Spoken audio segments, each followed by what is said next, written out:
Hi, my name is Dr. Jon Repole, and I wanted to talk to you about a really lofty topic today, and that is, what is the ultimate aim of human existence? In other words, what is the potential that is available for every human being to be able to actualize? What is this landscape, whether you're working with yourself, you're working with a client, or you're working with a patient? And I think if we look at humanistic psychology, transpersonal psychology, we can pull two terms to kind of get us started with this discussion, right? So this is the 10,000 foot view, but it's about self-actualizing, right? Actualizing the potential of the self in different dimensions, say physical, emotional, mental, relational. And self-transcendence is about transcending past ourself to something greater than ourself, and this is really a focus in on the spiritual dimension. And if you dummy this down, right, in just kind of psychological terms, this would be growth, evolution, and contribution. So now if we take this 10,000 foot view, right, and come down back to the territory and to the earth, right, in the micro moments of our life, right, the ultimate goal is really to be present, right, is to hopefully experience an inner sense of serenity or peace or tranquility. And there's also these concepts of growing up and waking up. So oftentimes they're pivoted against each other, right? The ultimate aim is Satori or enlightenment, right? An Eastern kind of philosophy, right? That's the ultimate objective.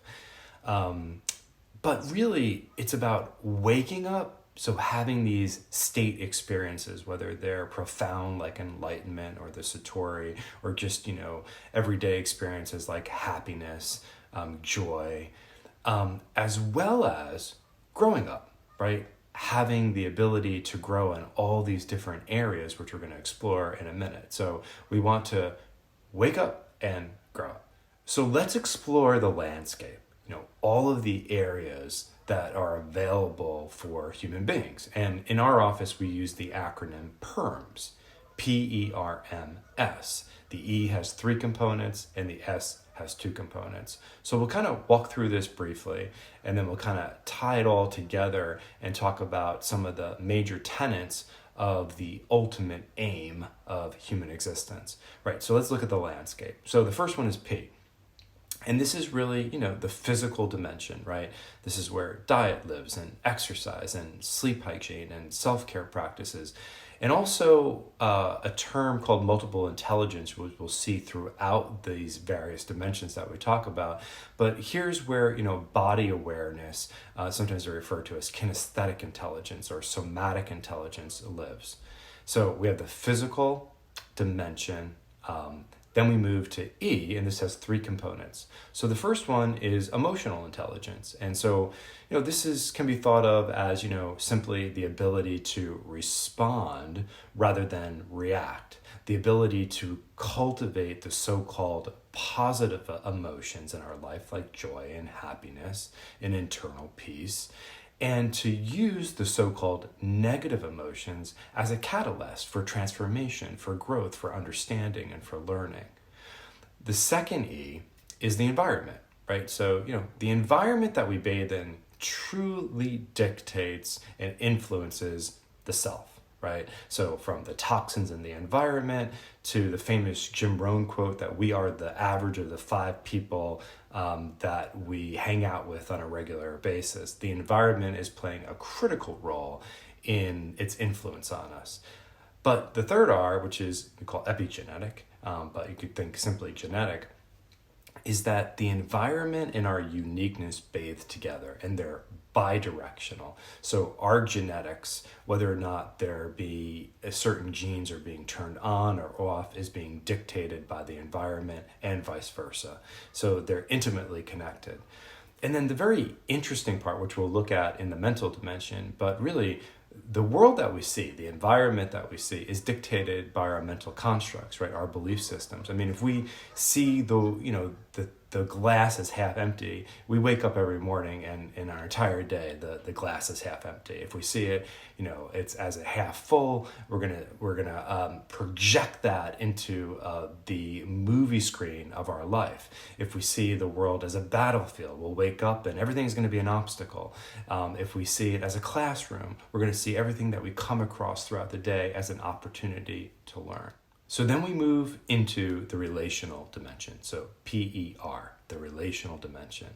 And this is about, the primary relationship, which is the relationship with ourself, the relationship with other people, the relationship with Mother Earth, the relationship with other sentient creatures. And this dimension has a lot to do with our needs.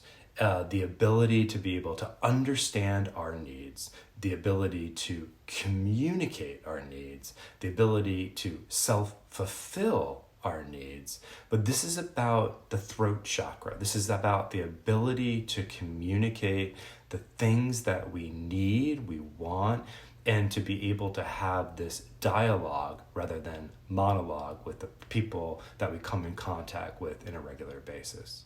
And now we move into the M, which is the mental dimension, right? And the mental dimension has many different types of intelligences, right? From intellectual intelligence and ethical and moral intelligence, but it's really about the stories and the beliefs that we have. And they're broken down into three categories, right? They're the stories we tell about ourselves, the stories we tell about other people, and the stories we tell about the world. And then we move into the S, which is the spiritual dimension. And the spiritual dimension, has an intellectual kind of component that is, tied to the mental area. It's about evolving our moral intelligence, right? So our care, compassion, and concern grows and evolves from egocentric, just, a kind of a concentration on I, me, mine, to our family, our clan, to small groups. It expands to all of humanity, and then it continues to expand if we get into this, what we call cosmic consciousness, right? Where, there's care, compassion, concern for all humans, right? All sentient creatures, Mother Nature, and we see the interconnectedness. And this is an intellectual kind of discourse.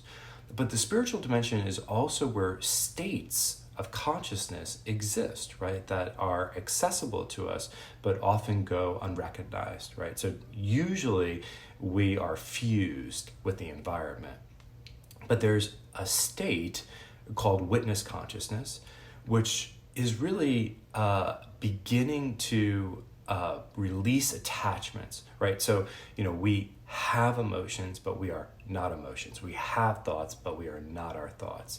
And as we back up, we start to see that there's other eyes looking out, and that is what's referred to as witness consciousness, and that is actually a state of consciousness. And then if we go one step further, the witness consciousness can blend into all that is arising at every moment, and some people call this unity consciousness, but this is that state experience, right, where you're moving in from bliss or the release of attachments into kind of pure love and interconnectedness. And so these special states of consciousness that all of the wisdom traditions have talked about live here in this particular dimension. And then the second part of the S, right, we got spiritual, is really the shadow. And these are the things that, are hidden from us. They are in our unconscious. And when we bring them to the light, we're able to work with them, and we're able to name them and tame them and transcend them. So an interesting thing about the spiritual dimension, right, as we talked about before, and with all the dimensions, right, we want to avoid mutual exclusiveness, or what I call a self-actualizing pathology, and that is actualizing one area at the expense of all the other areas, a pathology, right? So, an example of this would be Nazi doctor, right? High in intellectual and mental intelligence, but in the spiritual, realm of moral intelligence, very low. Or somebody who's super concentrated on their work in the physical dimension to the expense of their relationships. And then, like we talked about before, it's also not about seeking the elixir of having some sort of, state experience or enlightenment experience at the expense of our body and our relationships and our mental evolution and growth and contribution. It's not just about getting a state, experience. And then just a couple more, comments on really transversing, all these dimensions, right? It's not about perfection, right? It's about progression. And really the idea is to look at the landscape, right? To look at our strengths, to look at our weaknesses, and to become integrally informed, right? The goal is not to take each of these areas, these intelligences, and to grow them to the very, very top, every single one of them, right? I don't know if that's achievable, right? And so that would be like trying to chase the horizon, or a concept called balance, which implies quantity, right? So you work 8 hours, you come back home, and if you wanted to, balance out your life with relationships and self-care practices, you'd have to find another 8 hours. So the term that we like to use here at the office is really this idea of coherence, not balance, because coherence in the micro moments of our life can be achieved by just accessing the present moment, right? So that person can come home at night from work and they can focus in on quality, spending 1 hour of undivided attention with their loved ones. They can do some self-care practices and begin to get a state experience of internal peace.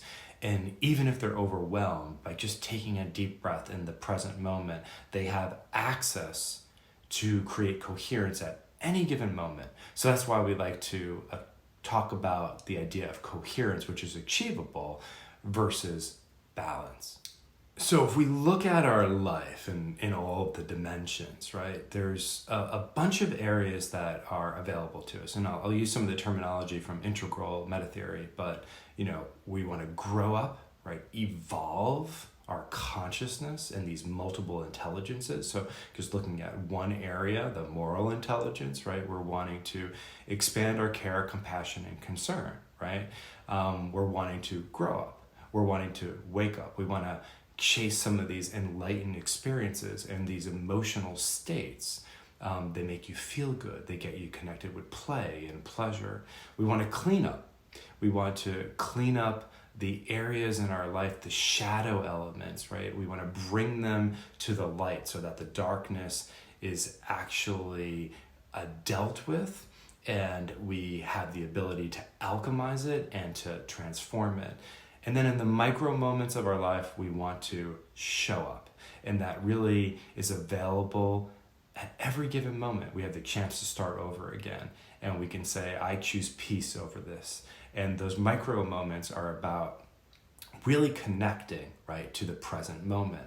And at the very same time, it's almost like juxtaposed, right, where it's almost like a paradox, right? Even though we're trying to connect with the present moment, we can have these larger, overreaching 10,000-foot goals and dreams and so forth. But it's really about creating coherence between the goal and the achievement and the journey, because that's what it's all about, right? It's about walking the journey and making sure that you don't spend your entire life chasing a goal just to get there and have realized that the entire part of chasing that goal, you were unhappy and unsatisfied. So thank you so much for listening, and I will talk to you next time.